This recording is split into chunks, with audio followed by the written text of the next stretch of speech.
Welcome to Murder Mile, a true crime podcast, an audio-guided walk featuring many of London's untold, unsolved and long-forgotten murders, all set within and beyond the West End.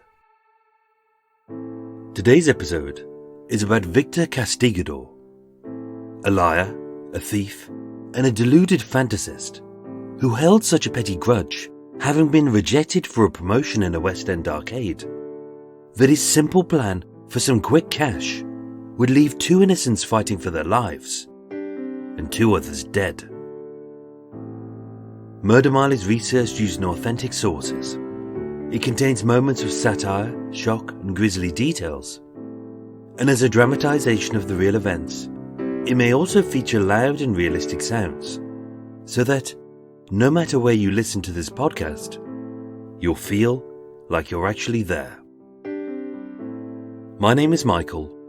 I am your tour guide. This is Murder Mile. Episode 98, The Petty Grudge of Victor Castigador.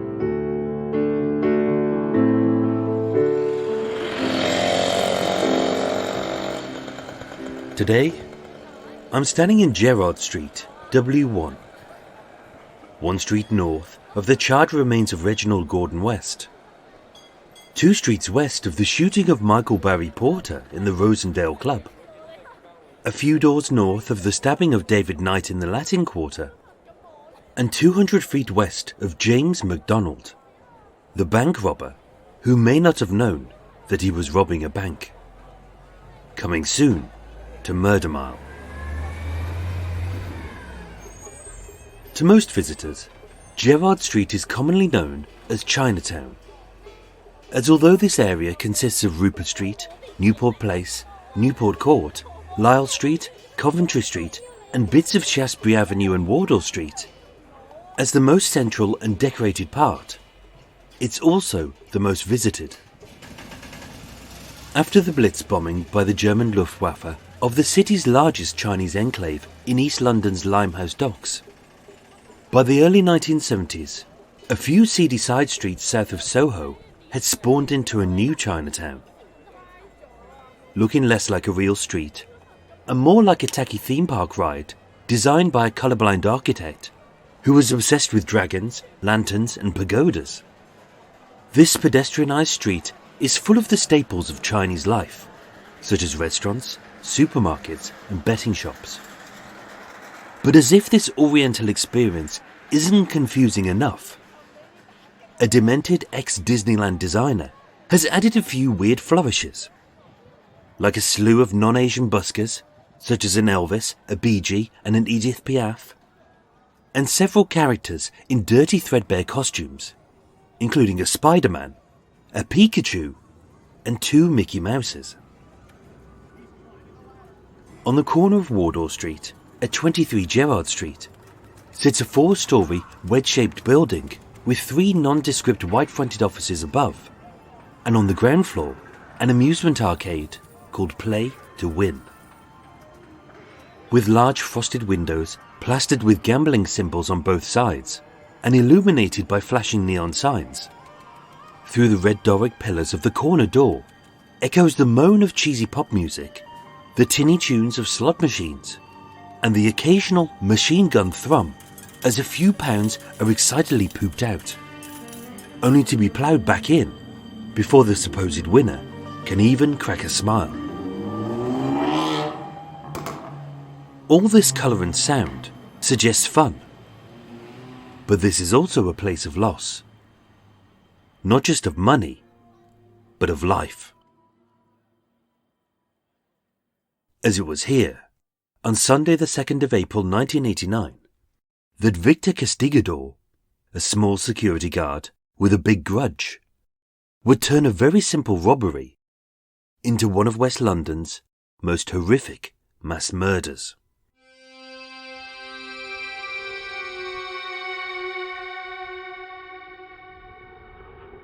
Open any trashy tabloid newspaper or turgid true crime book, and you will see the same lazy phrases trotted out again and again to describe Victor Castigador. He was mad. He was bad. He was pure evil. The man was a maniac. Many sources will gleefully tell you that the Spanish translation of his surname means the Punisher or the Enforcer, as if a killing spree was part of his birthright. And even though many writers still regurgitate the same tired facts that this so-called killer from Manila was a violent and ruthless assassin for either the Philippine Commandos, the President's death squad, or the regime's secret police. Even though not a single shred of his sinister history can be proven, every lie which emanated from his mouth is still rehashed even years after his incarceration and his death. So why do we accept it? Firstly, it makes for a more exciting story. Secondly, as he's dead, almost anything can be written about his life without legal ramifications. Thirdly, most readers believe that if it's in a book, then it must be true. And finally, because no one wants to believe that a person so ordinary could perpetrate such a brutal and horrifying crime over a grudge so petty. But he did. The rage, the resentment, and the rejection had built up for decades.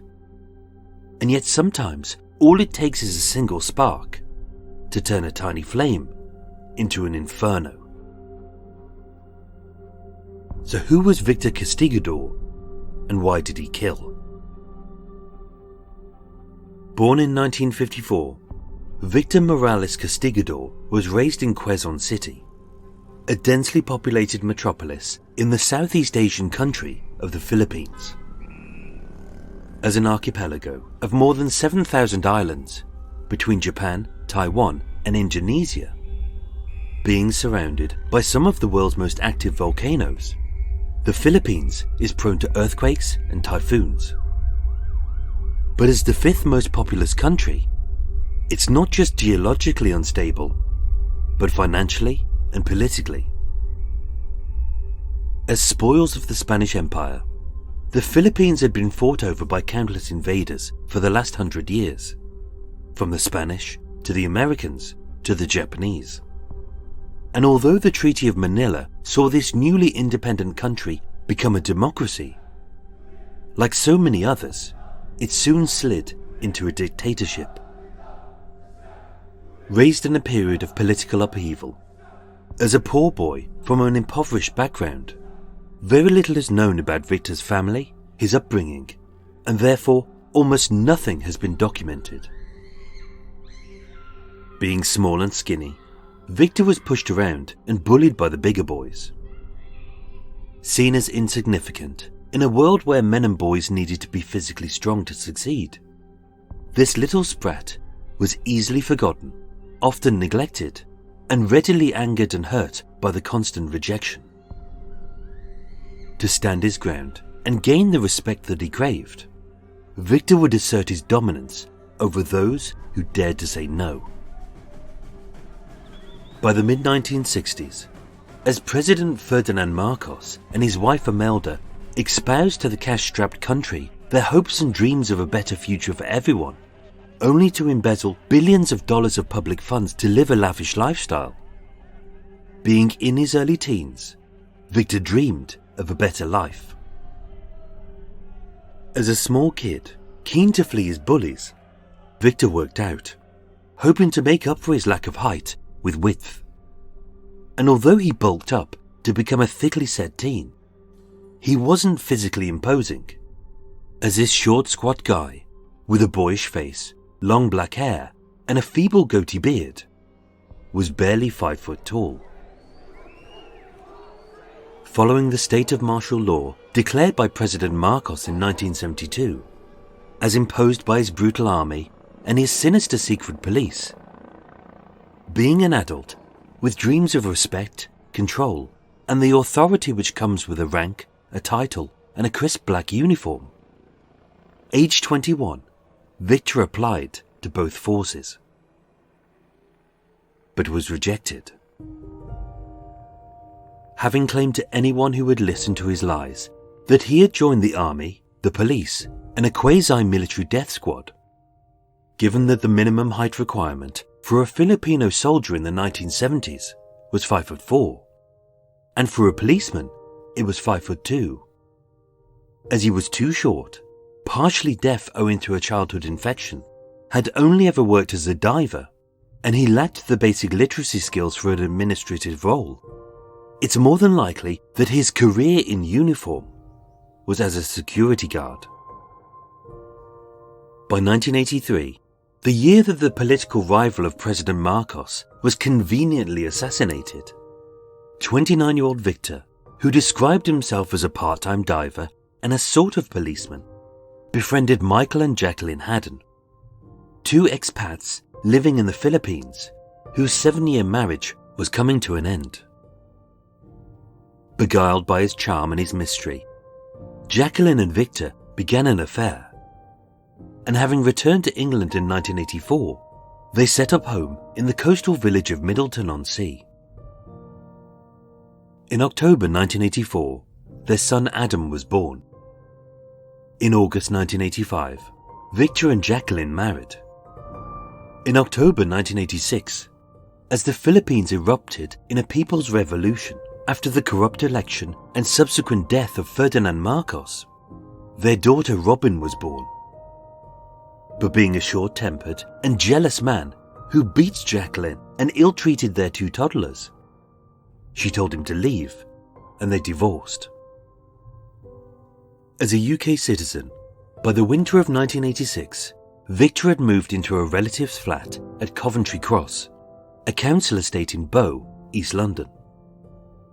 Being too small for a career in the British military or the police, he headed into the West End in search of a job. Victor Castigador, a short, stocky bully with a patchy work record, no known convictions, and a habit of lying to mask his inadequacies, had found work as a security guard in a low-rent amusement arcade at the edge of Chinatown. He was solid, prompt, and ambitious. But 4 years later, in that basement, all because of a petty grudge, this so-called assassin would kill.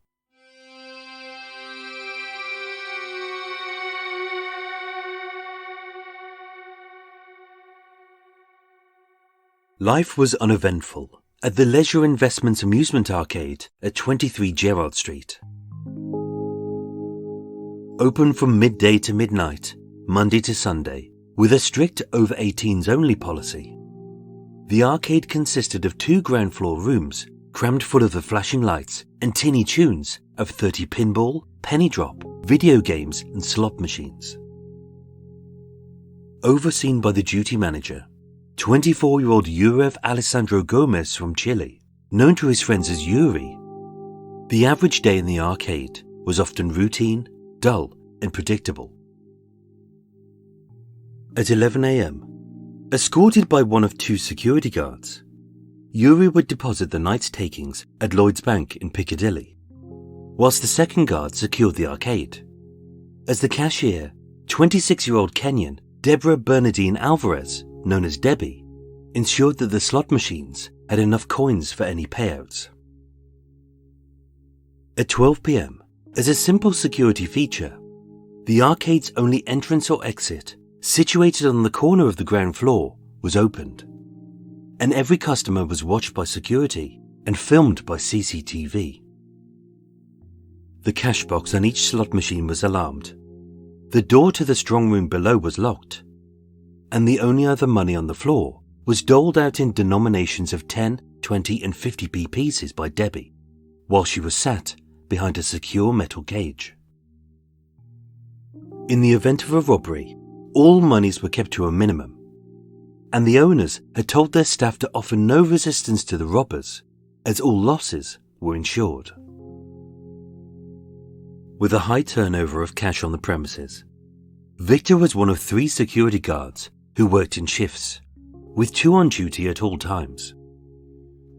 It was a simple job, with regular hours, nice staff, and an adequate wage. But as much as this barrel-chested boaster loved to strut about in his crisp black uniform, using his rank to assert a modicum of authority. The hardest part of the job was the boredom. Being stuck in 2 small rooms, 12 hours a day, seeing the same sights, the same faces, and the same routines. As a little man with big dreams and even bolder lies, his days had become dull. Every midnight, with the customers gone and the slot machines shut down, as one guard kept an eye on the arcade floor, a second guard would escort Yuri and Debbie down into the basement. Behind a thick steel door stood the strong room, a reinforced concrete hold with no windows, no vents, and no way of breaking in. Inside of which was a 6-foot square wire cage, where the takings were stored in a safe until the morning. And as no one but Yuri had the key, this messy basement also worked as a makeshift storeroom, stacked full of cleaning products, newspapers, and paints for general repairs. By 12:30 a.m., with the doors locked, the lights off, and the alarms set, the staff would all head home, only to start the whole process again the very next day. By March 1989, after 3 years at the arcade, Victor had developed a reputation as a bit of a bulldog. He was short but strong, fun but fiery, and was prone to snap when he was pushed too far. And although the staff had all been regaled with his fanciful stories of how, as a commando, a secret police agent, and an assassin to President Marcos's personal death squad, that he had shot, drowned, and burned alive 20 people, nobody believed his lies. So although he considered himself good at his job, superior to the other 2 guards, 21-year-old Ambikalapana Anapayan, also known as Pan, and 28-year-old Kandaya Kananapathi Viniyagamurthy, known as Morthy, owing to his lack of literacy, his short fuse, and his abundance of lies, he was denied this leg up into a minor management role. Feeling spurned and angry at this rejection, Victor became lazy, abusive, and unreliable. So much so that by the end of March 1989, he was dismissed as a security guard at the amusement arcade. Anyone else would have found themselves another job, but Victor harbored a very petty grudge. On Sunday the 2nd of April 1989, just shy of midnight, the tiny shadowy figure of Victor Castigador skulked behind a brick wall in Rupert Court, a thin unlit alley 60 feet south of Gerrard Street. With Chinatown shutting down after a busy day's trading, across the desolate street he had a perfect view of the arcade. His plan was simple. With the customers gone, the door unlocked, and the staff cashing up 2 days' worth of takings as the bank was shut on Saturdays, ordered to offer no resistance to robbers, he would raid the safe, lock the staff in the strong room, and escape. In short, get in, get out in 3 minutes flat. Had Victor been a commando as he had claimed, he would have known that an oversized hood, a slipping scarf, and no gloves wasn't a great disguise. But he didn't.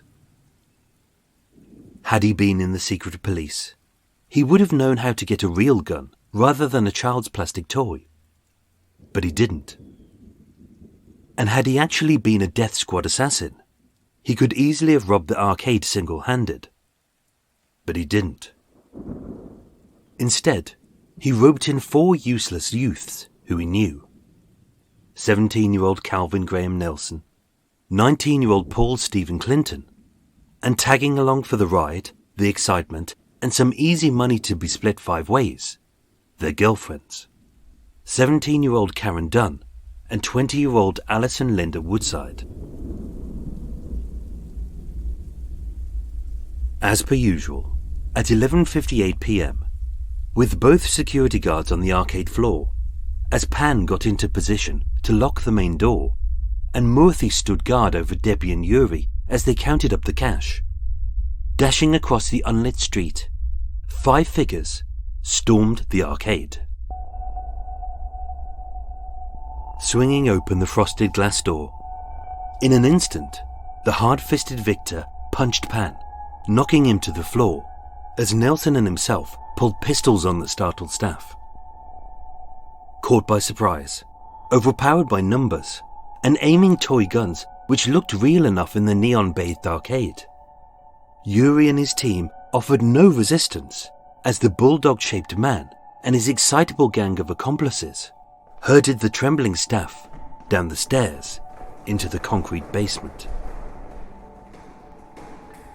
Standing at the heavy steel door of the strong room, surrounded by the office supplies and paint pots of this badly used space, as Victor pressed the gun's muzzle against Yuri's neck, in his thick Filipino accent, the 5-foot-tall, stockily built bully boy with the slipping disguise and the very familiar eyes curtly ordered Yuri to unlock it, which he did, and the staff were ushered inside. The strong room was cold and dusty.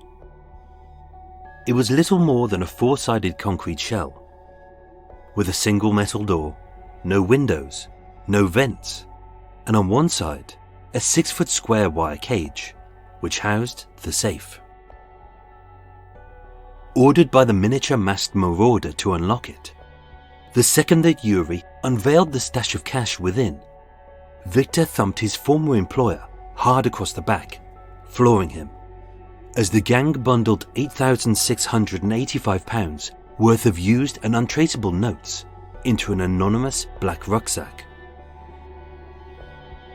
2 minutes in, with the robbery over, to allow ample time for a clean getaway, knowing that the cleaners weren't due until 8 a.m., the next part of their plan would give them an 8-hour head start.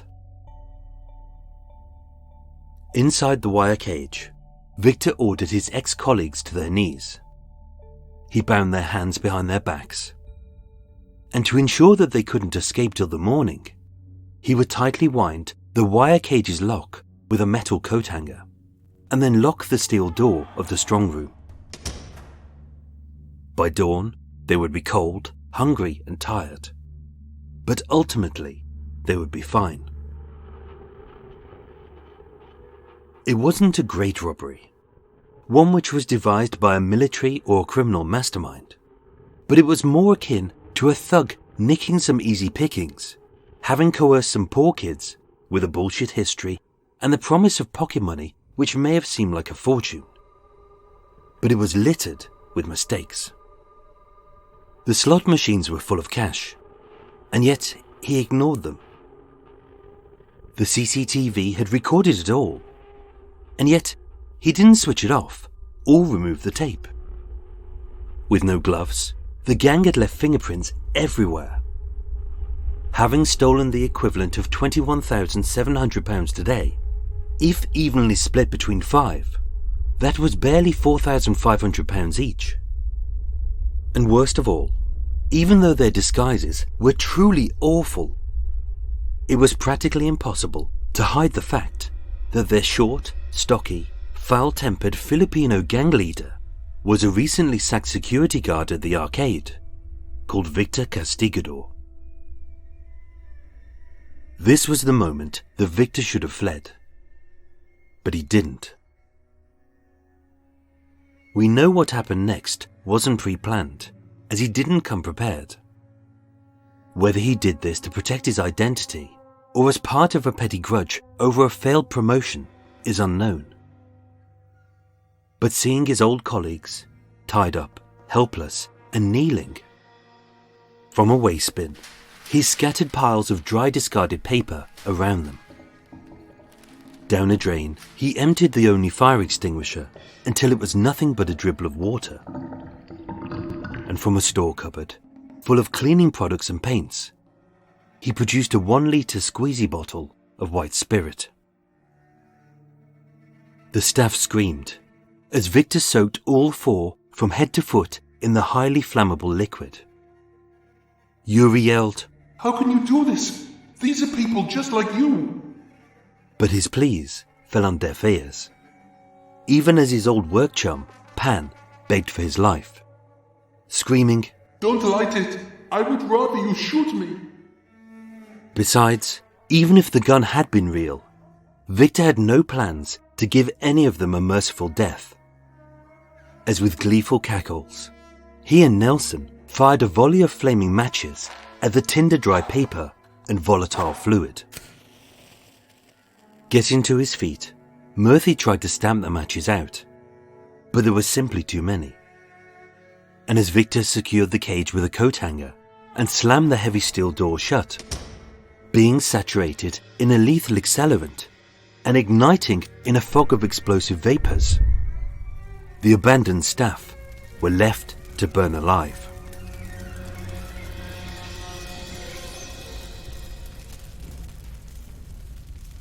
This wasn't the work of a professional assassin. This was a vengeful act of a petty-minded little man with serious psychological issues. Trapped inside an airless basement, with no vents to expel the smoke, or for their screams to be heard by the neighbors, four good people were subjected to a slow and painful death.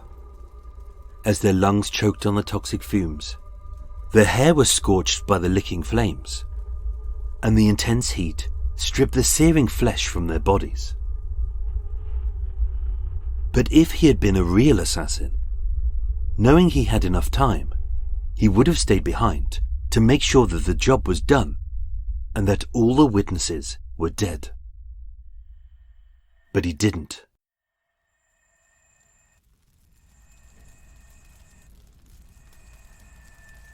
The charred bodies of Pan and Murthy lay at the back of the wire cage, smoking, collapsed, and horrifically burned.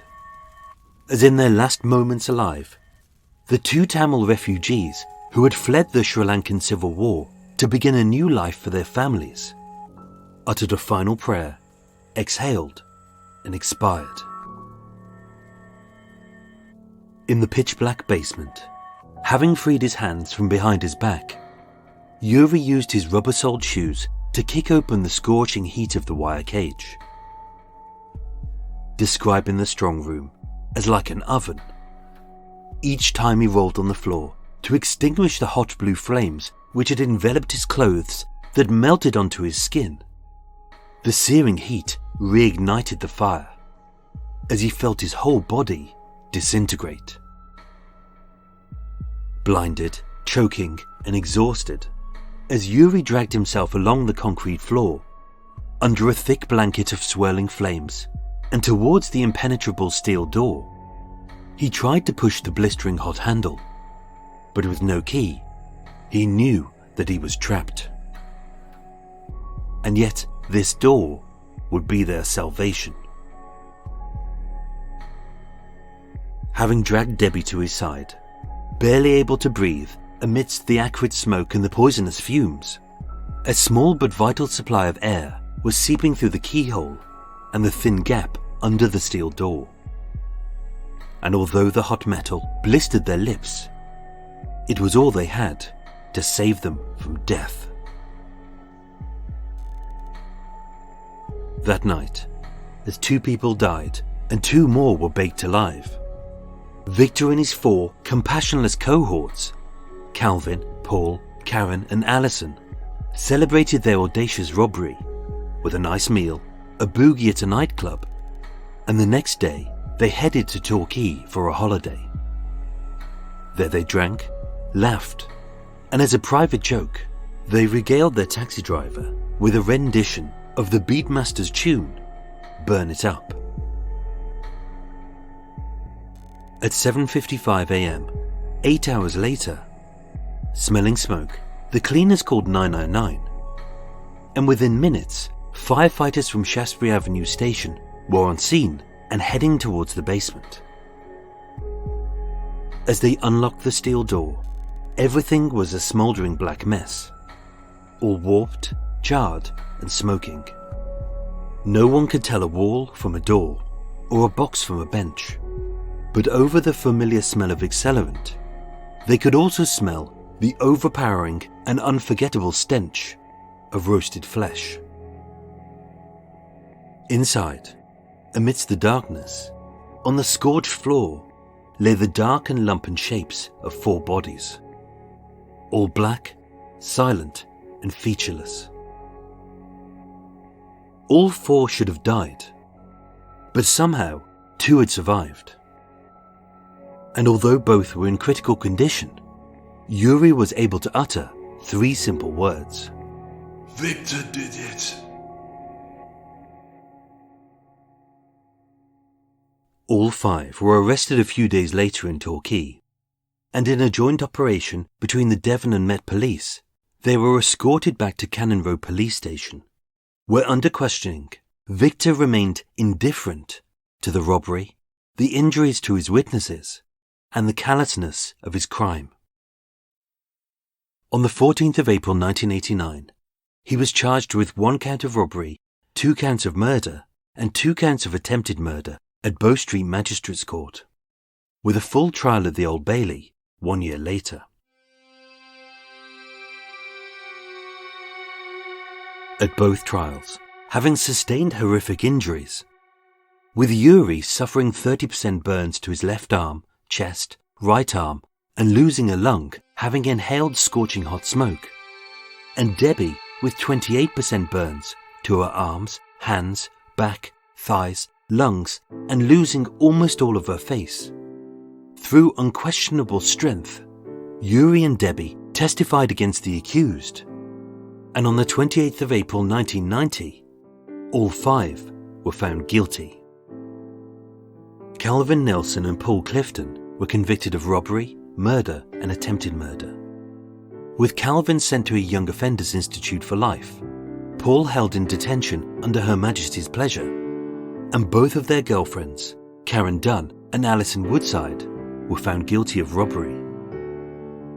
So cruel were Victor's crimes that James Mulcahy, Victor's own defence, said to the jury, It would be very surprising had you not come to the conclusion that he was a ruthless, callous, and inhumane monster. The judge, Mr. Justice Rogier, concluded, I find it almost impossible to understand a mind as evil as yours, and sentenced him to life in prison. Extended to a whole life tariff, meaning that he would never be released. On the 21st of March 2017, 62-year-old Victor Castigador died of a stroke. He was mourned by nobody. So as much as the trashy tabloids love to trot out the same tired story about the killer from Manila, who was supposedly a hired assassin for President Marcos, if you really feel the need to share his tawdry tale to impress your true crime chums, don't glorify his actions, his exploits, or perpetrate the same unproven twaddle which only spewed from his lying lips. Instead, remember him for who he was. A small, pathetic, mentally unstable liar who ruined 4 lives, and all because of a petty grudge.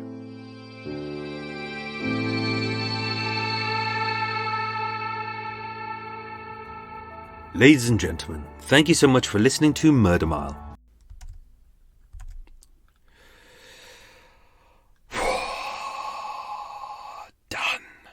Done, done, done, done, done. Open windows, time to get some bloody air in. Oh dear. Hello everyone. Oh dear, that's better. Bit of fresh air. Whoa. It may only be early in the morning, but it's been a week of hotness, pure hotness, hot, going up to 30 degrees, 32 degrees in some places. So I've woken up early to get this done, which is bad because there's birdsong and the blackbird has been out there today and he's been really bloody mouthy. So I had to close all the windows and doors and curtains and... Oh dear, hang on. Oh, that's better. There we go. Get some air in now, get some air in. Lots of air. Unfortunately, loads of people are taking exercise as well, which is a good thing. But loads of people walking past going, "Oh, Marjorie, did you know about blah, blah, blah, blah, blah?" I have to say, people have some really dull conversations when they're walking with their mates. Whew, right. Not that my conversations aren't dull. They are dull. Even I bore myself sometimes. Right. Whew. Extra Mile, here we are. Extra Mile, here we are. This is Extra Mile, unscripted, unedited, waffle, blah, blah, blah. I'll add in some extra details about the case that couldn't get into the episode. Unless I edit it out of the early part. I'm gonna put on my tea now because I need a tea. I ran out of coffee halfway through. I always run out of coffee halfway through. So, hang on. Mug of tea. Mug of water. No, mug of water. Gonna have some nice Yorkshire tea, which is always good.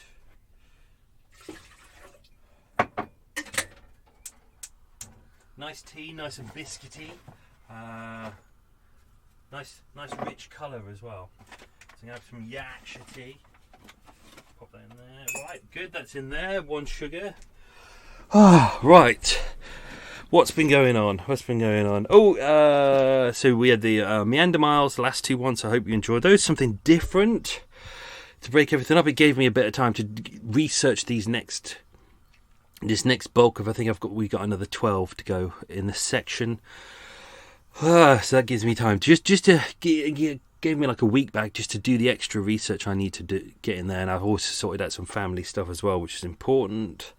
What else is going on? The boats moved. We got told to move, even though there's no reason to move, even though the canals were really thick and soupy, and it was a nightmare because it's all full of weeds, and yet the Canal and River Trust who run the waterways were like, "You need to move your boats," and everyone was like, "We're trying, but the water is full of weeds, so every time we try and move it, the propeller gets snarled up and then it stops the engine. If you stop the engine of a boat, you don't have propulsion, you also don't have a brake, you also don't have steering," which they seem to forget. But I did it. I've shifted away. I've headed somewhere else, which is convenient because this week is, as just mentioned, like 32 degrees, and I've hidden myself somewhere nice between a big hill and a large lake, and I'm surrounded by trees. So yesterday, even though like everyone was going, "It's the hottest day so far," it was 34 degrees in some places.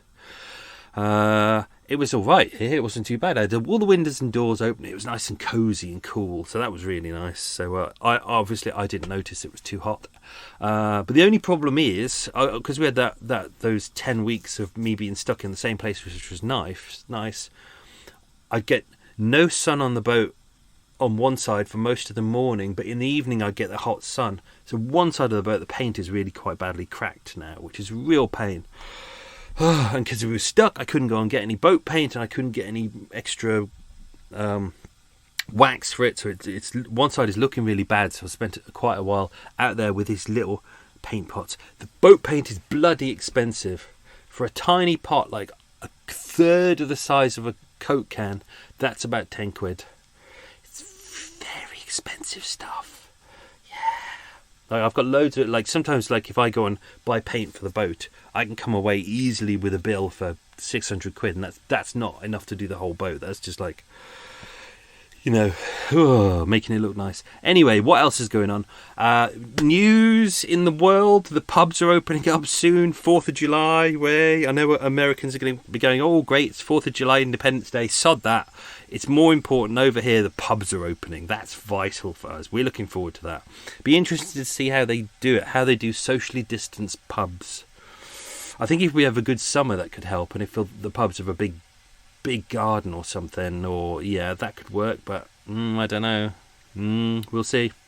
Interested to see how it copes in winter as well. So that'll be good. Probably won't go into the pub on the first day because it'll be full of bellends. Let's just be honest about that. Pubs are going to be full of bellends for the first 2 weeks. As if they haven't had a pint. They're going, "Oh, it's delicious. Oh, I haven't had a pint in ages." It's like, mate, you have. Look at you, a fat bastard. You spent the last 3 months drinking every day because you never had bugger all to do, and now the only difference is you're in a pub. Anyway, so we got that to look forward to. I had a socially distanced picnic with some friends recently, so that was interesting. That's why I deliberately moved the boat so I could be near the picnic venue. So I didn't have to get on public transport. Clever thinking. And then I cycled the rest of it, so that was very good. Oops, here we go. Tea o'clock.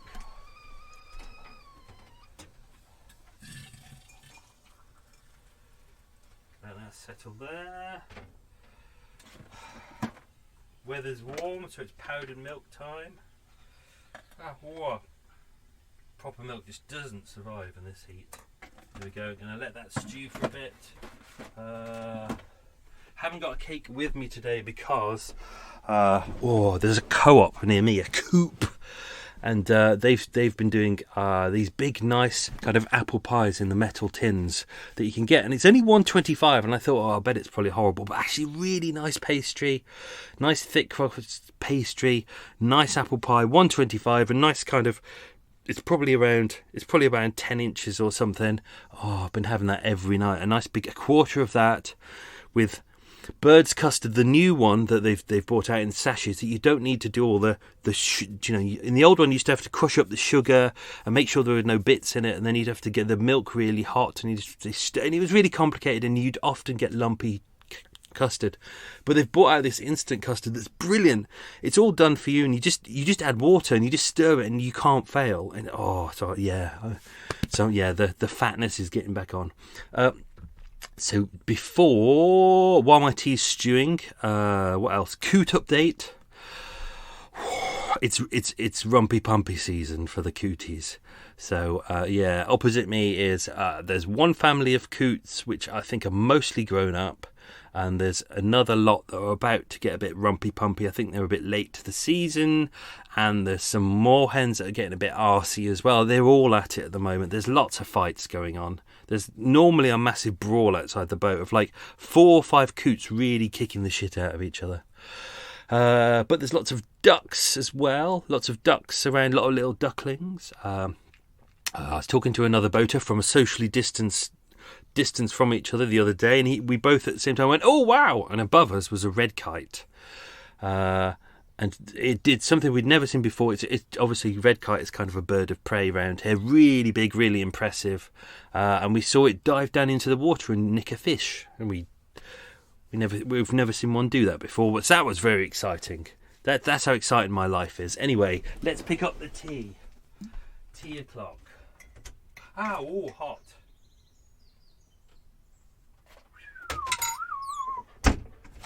Right. So, coming back. Tea down. That's not a sound effect of a cup of tea going down. That is a real cup of tea going down.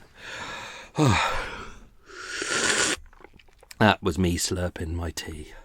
Right, let's do the questions, which I almost forgot to add to this. Because obviously 2 weeks without Murder Mile, I'd forgotten that we've got to do questions. So, okay, we'll do the questions. I'll fill you in on some extra details, and then we'll come back. So, don't forget, some of these questions might not make it into the show because I haven't edited the episode you've just listened to yet. So that will be like 3-4 days of editing. So sometimes I take stuff out. This is quite a long episode, so I might take stuff out. So the questions might not appear in the episode. So yeah, but if you are a Patreon listener, Patreon subscriber, you get the unedited script. I upload the script before I edit the episode, so you get to learn everything that no one else does, which is very exciting. So, episode? Question one, here we go. What was Victor's middle name? Burpy. His name's not Burpy. I had toast this morning, it's made me really burpy. I don't know why.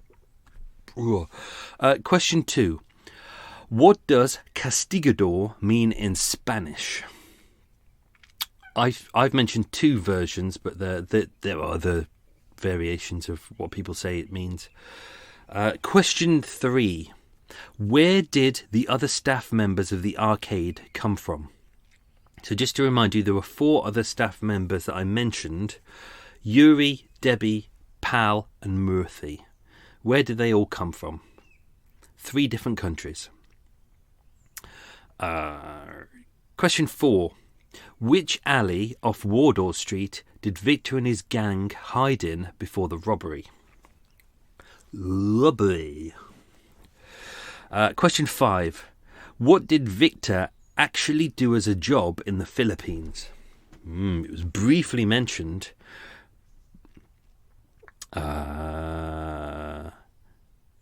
Question 6. What was the name of Victor's English wife? Coots of iron again. There you go. It's all they do all day is go. Oh, and the little baby ones are getting involved. They're having a bit of don't Gary, don't touch him. Question 7. What flammable liquid were the staff soaked in? That's question 7. What flammable liquid were the staff soaked in? Question 8. Roughly, how much money was in the safe? I've put 2 versions on there, so you can either do how much it was worth in 1989 or how much it was worth today. Question 9. Name Victor's accomplices. I'm going to be kind to you. You can just mention first names if you like. That's all I've put down as well. And question 10, a nice easy one. Mentioned it a couple of times, so it should be easy. What height was Victor? Victor! Okay, let's go into some details that may have been in the show, may not. Let's have a look at this. So, I've put in a lot of stuff based on the time of the robbery murder itself, so we can have a look at that. Luckily, there was some good. Debbie gave a couple of interviews, but Yuri gave quite a really good one, quite a detailed one. So that's where we get a lot of the information about the various cases. Unfortunately, the original police files for this are in the National Archives, but they're not available for at least another 80 years. So, yeah, that's a real pain. So to investigate this one, I kind of had to use multiple sources, lots of news sources, which I hate doing because I've gone through a lot of newspapers and gone, well, that's crap. You know, you're able to balance things off. It's like simple details that they just got badly wrong, like the date. Even some of them got the bloody date wrong. Ugh. Anyway, so I've been checking a lot of this. So Yuri said that when they were inside the strong room, it was full of fumes. He helped Debbie to survive by dragging her to the keyhole. He said it was like a ball of fire. It was like an oven. There was nowhere to go. I undid my hands and kicked my way out of the cage. My skin was on fire. I could feel myself disintegrating. I rolled myself on the floor and the wall and put myself out. I managed to get my mouth near the keyhole. I kept going down for about 20 minutes, then coming back up again, because as you remember, all the noxious fumes are above him, all the flames are above him. So the only place that he can really kind of get some air is kind of close to the ground or through the keyhole. He noticed that Debbie's legs were on fire. There were blue flames all over her body. He stretched out and put the fire out, but then it caught again. He said that because it was so hot in there, every time they put themselves out, it just kept reigniting. Let's see what else there is. Obviously, as mentioned, he was using the keyhole to get the air. Because that was going out through the basement and up the stairs, so there was a bit of fresh air going through there. As mentioned, there was no vents in the room. And Debbie, because she was collapsed on the floor, she was using the air from under the door, so that actually helped them. Unfortunately, Pan and Morthy, the other security guards, had already died by that point. It's unsure, because they seem to catch fire first. It's uncertain whether there was more liquid on them or whether the matches caught them first, or it's a little bit uncertain, or whether the clothes they were wearing were more flammable, because don't forget, everyone's wearing clothes, therefore that's likely to catch fire as well. What else we got? If you can imagine, it must have been really horrible. Not only are you in a room that you're trapped in, not only is it dark, not only is it full of noxious vapours, so every time you breathe in, you know that you're breathing in things are going to kill you. As mentioned, Yuri had, every time he breathed in, he scorched the inside of his lungs, same as Debbie as well. Your skin's peeling off. And next to you as well, the 2 security guards who were already dead. So they died. Apparently, they died after about 20 minutes in there because they caught fire really quickly. So imagine that you're stuck in a room with two people who've burnt to death, but they're still on fire. They're still burning as well. There's nothing you can do about it. That must be absolutely traumatic. What else have we got? We've done that bit. Yeah, I've repeated that bit. What else we got? Okay, the next morning, so that would be the morning of Monday the 3rd of April 1989 at about 7:55 a.m. As mentioned, the cleaners turn up about 8 o'clock. Two members of staff, the cleaners, arrived for the early shift and they smelt burning. They alerted the firefighters, as mentioned, to Shaftesbury Avenue station. If you go back to the Chinatown episode for Meander Mile, you can see the distance on it. They're not too far away. So 23 Gerrard Street, which is where the arcade where this is at the start of the episode, and the fire station that were called were right at the end. So it's 400 feet, if that.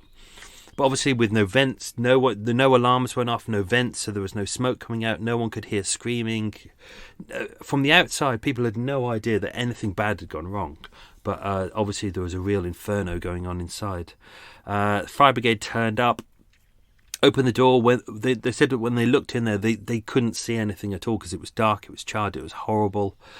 And then they could see bodies on the floor. And initially they thought that everyone in there was dead. They couldn't see how anyone could have survived because they went in with breathing apparatuses, and there was toxic fumes, and it was really deadly to be in there. But they had survived. Debbie and Yuri had managed to survive. God knows how. And as mentioned, Yuri was able to say Victor did it, which was great, even though they couldn't actually say. The police couldn't just go out and arrest him immediately and say, well, this guy says this. They had to prove it. But, Victor wasn't difficult to spot, even in a disguise. He's short, he's stocky, he's Filipino, his accent was specific, Try and see how many 5 foot tall, 3 foot wide Filipinos you know. Exactly. So, Yuri suffered 30% full thickness burns to his body, including the whole of his left arm from his shoulder to his fingers. There were patches of burns on his face, his right arm, his back and his chest. He had severe internal burns from breathing in the scorching hot smoke. And when he went to court, whether he still is today, he was wearing a leather glove on his left hand because obviously his left hand is severely burnt as well. What else was there? He also suffered severe inhalation burn injury, which was complicated by his asthma and required immediate artificial ventilation by services. As of today, he only has one lung. Debbie, the cashier, sustained, as mentioned, 28% burns. Her face was essentially burnt off. She had severe injuries to both arms and hands, her back, her buttocks and thighs. She also suffered severe internal burns to her upper airway and lungs. What else is there? It said that she had suffered severe smoke inhalation, which required immediate use of artificial ventilation. She was hypothermic when she was admitted to hospital. I only briefly mentioned this, but the escape of the prisoners, even though they kind of put in that they had like an 8-hour head start, did they really use it? No, they did not. So immediately after the murders, they went back to East London, back to Bow, where they all pretty much came from. They went out for a nice meal. They visited a nightclub to have a dance. Then the next day they went to Torquay, which is a nice seaside resort, home of Fawlty Towers. So they wasn't really a hiding place. It was more really a holiday. As mentioned, there was a Torquay taxi driver who took them around town, and he said they were singing a song called "Burn It Up" by the Beatmasters. I'll put a link to that on the website so you can hear what the song is. I probably aren't allowed to put it in the episode because of rights reasons. And when he asked what was so funny, because they were all laughing and joking about it, they said it was a private joke. Hang on, where are we? It is said that they all laughed and joked about the horrific fate of their victims as they were being driven from a pub in a taxi. One of the women complained of being cold, and the driver offered to turn on the heater. One of the youths joked, "We don't want to burn. Ha ha ha ha ha." And then all four of the passengers collapsed in laughter. Well, there you go. As you can see, that they were all very upset about the incident, about the horrific injuries they'd caused, and they enjoyed spending the equivalent of about £4,500 each. Really. 5th of April, so 2 days later, police were they still were uncertain about who these people were. They knew it was Victor, but they didn't know the others, because obviously the other 4 people, the young people, I'm not going to mention their names because it's in the quiz. See, I'm being clever. They didn't know who they were. They'd never met them before. One of them actually had a prior conviction for robbery, but they didn't know it at that point.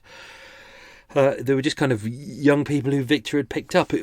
Bit pedo-y, if I may say so. All of them were either between 17 and 20, and he was 34. Time to grow up, Victor, if you're 34 and you're hanging out with the kiddies. Anyway, they were arrested, as mentioned, a couple of days later in Devon and Cornwall, in a joint operation between Devon and Cornwall CID. There were various addresses that were checked, and they were taken back to the incident room at Cannon Row Police Station. As mentioned, there were 2 trials. Obviously, you've got the one at the Magistrates' Court, which is it's there to see if there was a case to go forwards, and then you've got the criminal trial. So the first one was on the Magistrates' Court on the 14th of April. So that is less than 2 weeks after the murder. Victor was charged with the murders of both security guards and the attempted murder of the 2 others, as well as robbery. I'm going to have to be really careful here because the names are going to... Actually, no, I'm going to use their surnames. Okay, I'm going to use their surnames to explain this. Okay. Clinton, who was one of the boys who was there, he continues to refute the evidence of the victims and denies his involvement in setting alight the 4 victims. In this story, I haven't added that he added in the flames because he does refute that. But again, this is more about Victor's story. He has expressed remorse about the deaths and stated that the offence disgusts him. What else we got? All 4 of the others, the young people, let's call them, they all denied murder and attempted murder. The girls denied robbery. I'm using their surnames again. Nelson and Clinton pleaded guilty to robbery only. On the first day of the trial, having initially pleaded not guilty to all charges, Victor Castigador changed his plea to guilty to 2 charges of murder, 1 charge of attempted murder of Yuri, but said he was not guilty of the attempted murder of Debbie, which is interesting. Obviously, because we don't have access to the file, we can't find the reason why. It was never really explained. So as mentioned, Victor was given a life sentence, which was later extended to a whole life sentence, which basically meant he would never leave prison, ever. And he wouldn't. We've already done the quotes from his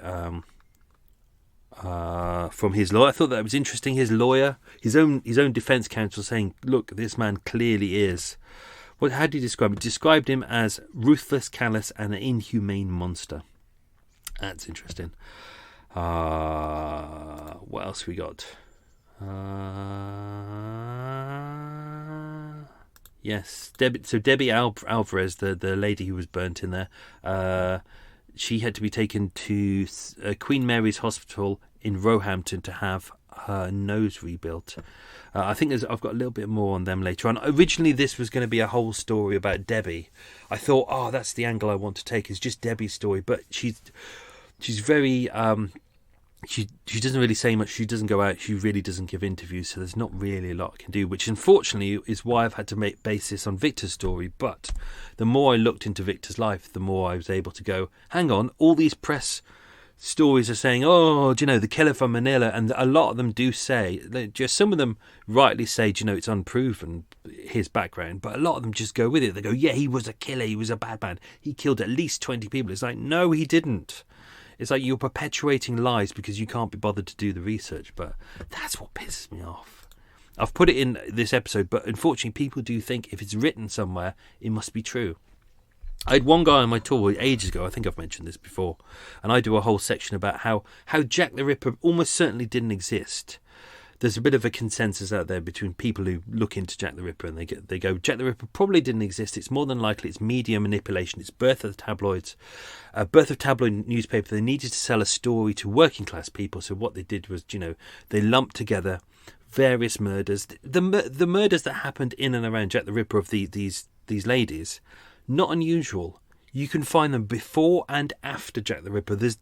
But for some reason, what they went, you know, they went, oh, well, let's create a murderer around this. So it's more than likely to be media manipulation and kind of an interesting story that still works to this day. But I did say, so I said that on my tour, and one guy turned around to me and he says, you can't say there is no Jack the Ripper. I know there's a Jack the Ripper. I know it because I read it in a book. His exact words, I read it in a book. Oh. It's like people seem to believe that if it's in a book, that, you know, when you're a writer, you give a book in and then it goes to a team of people and all these specialists hoard around it and they go through every page and they double check every detail. It doesn't happen. It's the publisher relies on the author and hopes that the author has done their job properly. But as we all know, every writer is biased, every writer has opinion, every writer wants to tell you their side of the story.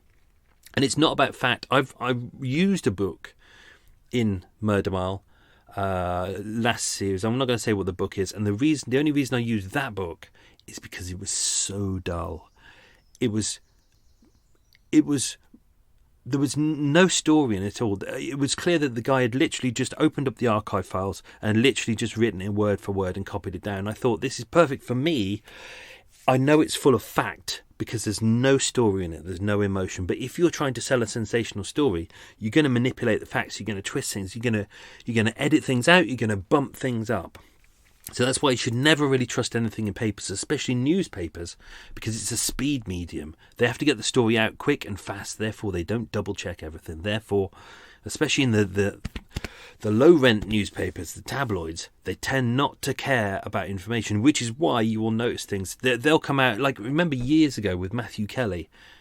Poor old Matthew Kelly, they were like, his house was rented out to a guy who turned out to be a paedophile. And everyone went, Matthew Kelly, paedophile, paedophile, paedophile, look at him, he's a paedophile. And as boxes were being taken out of his house, they went, look, he's got a copy of Dumbo. He must be a paedophile. He must use the copy of Dumbo to, lure in his children. No, Matthew Kelly was a father with children. He, like most of us, he has, cartoons or things like that. But no, it's the tabloids jumped all over it. His career was fucked, absolutely fucked, ruined. And did they apologise for it? No. Well, actually did. They were forced to. But they'd used so many front pages to demonise him. And when the judge had said, look, this is wrong, you've got to apologise to him, they put a tiny, tiny little apology on page 14 or 17 on one paper, just saying, we got some details wrong. And it's like, you absolute shitbags. Which is why I don't use shite tabloids. I also double check everything that all the other papers do as well. Right, let's get into...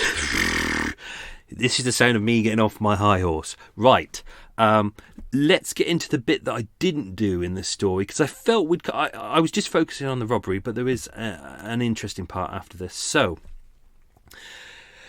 as you know, February 1990, Victor Castigador is he's originally given a life sentence, but obviously Jack Straw, who was the Home Secretary, this would be about 6 years later after that, he decided that there was quite a few people like Dennis Nielsen who should be put on a whole life tariff, which means they will never ever be released.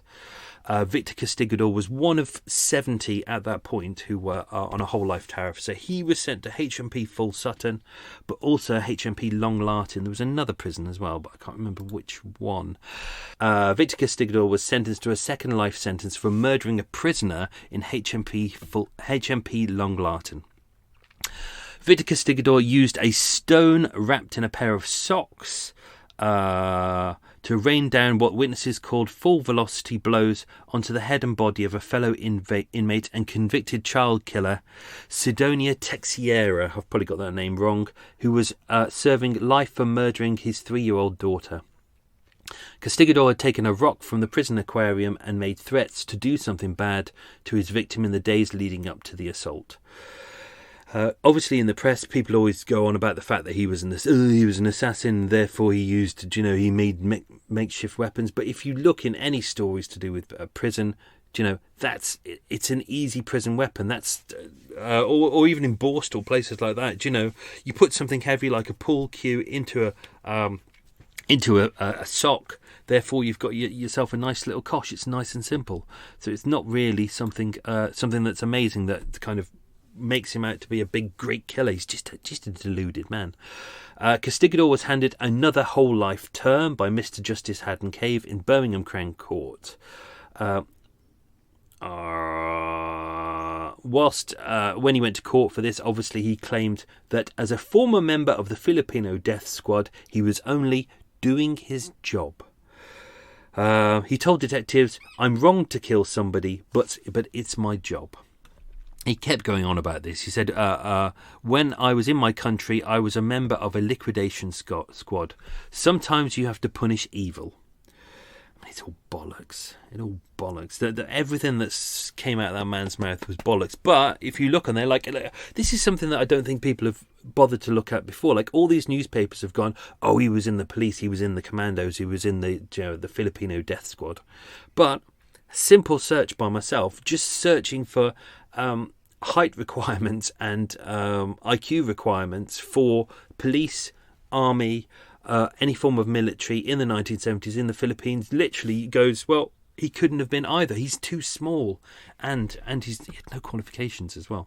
Also, he was partially deaf in one ear, which a lot of people don't mention about. I picked that up in a medical report when he was in prison. So all these little details that, if you just focus on the little, rather than focusing on what came out of his mouth, because let's be honest, look at any kind of serial killer or murderer. Can you trust what's coming out of their mouth? No, you can't, which is why you need to be really careful. All this bollocks in there. He had a history of violence. Well, he did. We don't have a criminal record for whether he, when he beat up his first wife and was cruel to their children. Because we don't have access to a file, we don't know whether that was ever reported to the police. But his wife did say it happened. It was on the divorce proceedings, so that's why we know it was there. What else we got? Interestingly, for two of obviously the ladies involved in the robbery, they were released early. They only served, I think it was one of them served 3 years in youth custody, the other served 3.5 years in prison. It was because of the ages. Some were under 18, some were over 18. When the two men involved in the murder were to be released, both Debbie Alvarez and Yuri went to their not the trial, what's it called? Parole hearings, and suggested that neither of them should ever be released. There is talk that one of them has been released. Obviously the girls have, but one of the men has been released as well, it is believed. I'm still trying to find that out. As of today, this is from an old article, so we're not too sure. I've researched them, but it's hard to see where they are today. And do you know what? I hope that both Yuri and Debbie are doing well and that they're surviving and flourishing and as well as they can. Yuri was left disabled by the incident. He has only one lung and is dependent on oxygen and has severe burns and scarring. Debbie still suffers from injuries to her windpipe and is difficult to understand. She is severely disfigured and only leaves her house once or twice a week. She constantly falls over because of the injuries to her legs and continues to suffer fractures to her feet because of these falls. That's quite sad, isn't it? It's like even all these years later and you're still reminded of the horror that you went through. So yes, 4th of April 2012, whilst at HMP Full Sutton, which was the maximum security prison which Dennis Nielsen was at as well. because obviously Castigador is a Category A prisoner. Victor was sent to hospital after the prison GP suspected a stroke. Hotel staff treated him at the stroke unit and he was returned to Full Sutton the next day. The GP diagnosed Castigador with hypertension. How would you ever guess that he had hypertension? And atrial fibrillation, an abnormal rapid heartbeat. He was prescribed antihypertension medication, which reduced his blood pressure and reduced the risk of another stroke. He refused treatment and monitoring.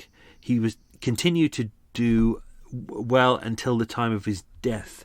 Mr. Castigador died of a stroke on the... Sorry, I'm just going through all these details. I'm looking at stuff going, hang on, I've got stuff all over the place. They said his death was caused by a blood clot. Caused by a blood clot in the artery. I've just realised in the episode I've got his day of death wrong. I'm going to have to go back in and re-record that. How did I get that wrong? So many bloody dates on there. Right, I'm going to copy that and then I'm going to go back in. This is why I never release the script until I'm absolutely certain it's done. Just before 5 p.m. on the 18th of March, 2 prisoners went to unlock Mr. Castigador's door so that he could collect his evening meal. They found him slumped with his right side shaking in an erratic manner. You'll like this bit. He was distressed and looked unwell. He was breathing and had a white frothy liquid around his mouth, and he had been sick. Obviously there's a lot of details here about because they had to do a full investigation into his death to make sure it wasn't foul play and stuff like that. So online there's a really detailed account of what they did. In the end, they realised there was nothing they could do for him, and they let him drift away.